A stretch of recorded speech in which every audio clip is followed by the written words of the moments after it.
15 अगस्त 1947 ये वो तारीख थी जब भारत को अंग्रेजों से आज़ादी मिली थी और इस तरह ये तारीख इतिहास के पन्नों में दर्ज हो गई। उसी इतिहास को याद करते हुए भारतीय लोग हर 15 अगस्त को स्वतंत्रता दिवस मनाते हैं। मगर बहुत से लोग इस बात में उलझ कर रह जाते हैं कि आखिर इस बार कौन सा स्वतंत्रता दिवस है। अगर आप भी उन लोगों में से एक हैं तो हम आपको इस कैलकुलेशन का आसान सा तरीका बताने जा रहे हैं। किसी भी कंफ्यूजन से बचने के लिए दो टर्म को समझ लीजिए, स्वतंत्रता की वर्षगांठ यानी एनिवर्सरी ऑफ इंडिपेंडेंस और स्वतंत्रता दिवस यानी इंडिपेंडेंस डे। चलिए पहले वर्षगांठ की कैलकुलेशन को समझ लेते हैं।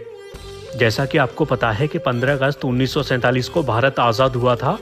इस तारीख के एक साल पूरा होने पर 15 अगस्त 1948 को भारत की आज़ादी की पहली वर्षगांठ पड़ी।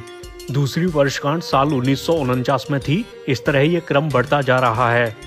अब अगर आपको किसी साल में भारत की स्वतंत्रता की वर्षगांठ कैलकुलेट करनी है तो कैसे करेंगे, चलिए हम आपको बताते हैं।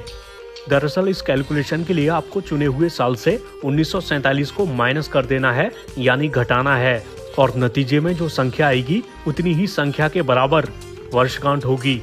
अब इसे एक उदाहरण से समझिए। जैसे आपने साल 2023 चुना और आप पता करना चाहते हैं कि 2023 में भारत की स्वतंत्रता की कौन सी वर्षगांठ हुई, तो आपको 2023 में से 1947 को घटाना होगा। रिजल्ट में संख्या आई 76, यानी भारत की स्वतंत्रता की 76वीं वर्षगांठ। अब बात करते हैं स्वतंत्रता दिवस की।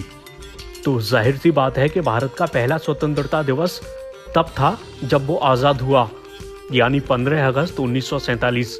इस तरह 15 अगस्त 1948 को भारत का दूसरा स्वतंत्रता दिवस हुआ, जबकि 15 अगस्त 1948 को भारत की स्वतंत्रता की पहली वर्षगांठ हुई। इस तरह स्वतंत्रता दिवस की संख्या स्वतंत्रता की वर्षगांठ से एक ज्यादा होती है। जैसे साल 2023 में 15 अगस्त को भारत की स्वतंत्रता की 76वीं वर्षगांठ हुई तो स्वतंत्रता दिवस 77वां हुआ